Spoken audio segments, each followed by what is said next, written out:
नमस्कार।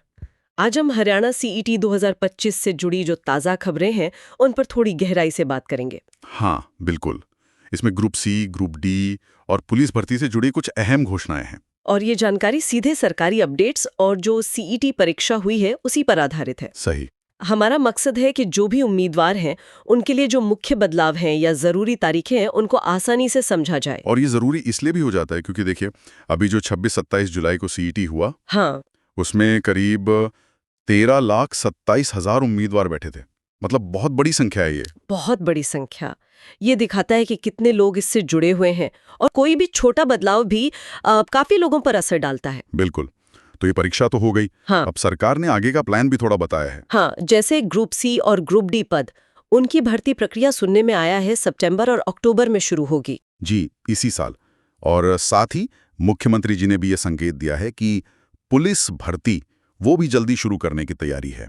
अच्छा, तो पुलिस वालों के लिए भी अच्छी खबर है, जो तैयारी कर रहे हैं। हाँ, जो खास तौर पर पुलिस में जाना चाहते हैं, उनके लिए ये अहम है। लेकिन इन तारीखों के अलावा एक और चीज है जिसने सबका ध्यान खींचा है, वो है स्क्रीनिंग टेस्ट। हाँ, स्क्रीनिंग टेस्ट वाला नियम, उसमें एक बड़ा बदलाव किया गया है। क्या बदलाव है वो? अब ऐसा है कि स्क्रीनिंग टेस्ट के लिए पहले से 10 गुना ज्यादा उम्मीदवारों को बुलाया जाएगा। 10 गुना? ये तो काफी ज्यादा है। हाँ, काफी ज्यादा। तो सीधा सीधा मतलब ये हुआ कि भाई ज्यादा लोगों को अगले स्टेज में जाने का मौका मिलेगा। तो ये तो अच्छी बात हुई ना, उन लोगों के लिए जो बिल्कुल किनारे पर रह जाते थे। हाँ, एक नजरिए से देखें तो ये राहत की बात है। अवसर ज्यादा दिख रहे हैं पहले चरण में। पर इसके दूसरे पहलू भी हैं। हो सकता है ये उम्मीदवारों की पुरानी मांग हो या भर्ती को और समावेशी बनाने की कोशिश। लेकिन सोचने वाली बात यह है कि जब इतने सारे लोग स्क्रीनिंग टेस्ट देंगे, तो क्या प्रक्रिया थोड़ी लंबी नहीं खिंच जाएगी या शायद थोड़ी जटिल हो जाए? हाँ, ये भी हो सकता है।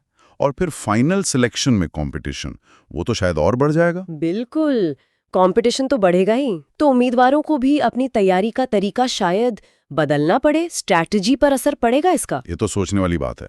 अच्छा, इस बार परीक्षा करवाने में ट्रांसपेरेंसी पर भी काफी जोर था, है ना? हाँ, वो तो था। जैसे उम्मीदवारों के लिए मुफ्त बस यात्रा की सुविधा दी गई। और वो एआई वाली निगरानी, आर्टिफिशियल इंटेलिजेंस से। हाँ, एआई बेस्ड मॉनिटरिंग थी। पेपर लीक वगैरह रोकने के लिए भी हाई टेक तरीके अपनाए गए।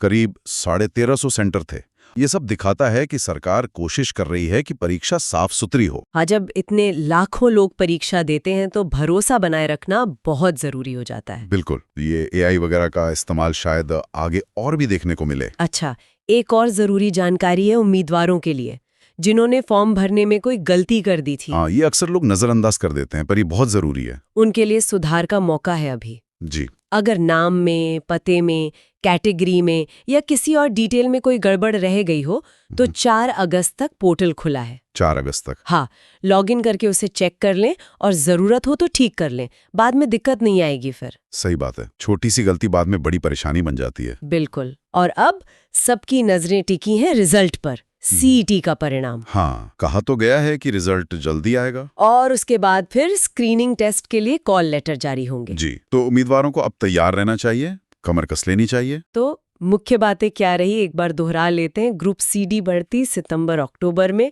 हाँ। पुलिस भर्ती भी जल्द। स्क्रीनिंग टेस्ट के लिए 10 गुना उम्मीदवार। और वो फॉर्म सुधारने की आखिरी तारीख 4 अगस्त। ठीक है। तो ये थे हरियाणा सीईटी से जुड़े कुछ अहम अपडेट्स। हाँ जी। जाते जाते एक सवाल मन में आता है, ये जो 10 गुना उम्मीदवारों को बुलाने का फैसला है, क्या ये सिर्फ पहला फिल्टर थोड़ा आसान बनाएगा या फिर जो फाइनल सिलेक्शन का मानक है, जो स्टैंडर्ड है, उस पर भी कोई गहरा असर डालेगा? हाँ, ये सोचने वाली बात है। इसका असल असर तो आगे ही पता चलेगा। इस पर विचार करना दिलचस्प रहेगा।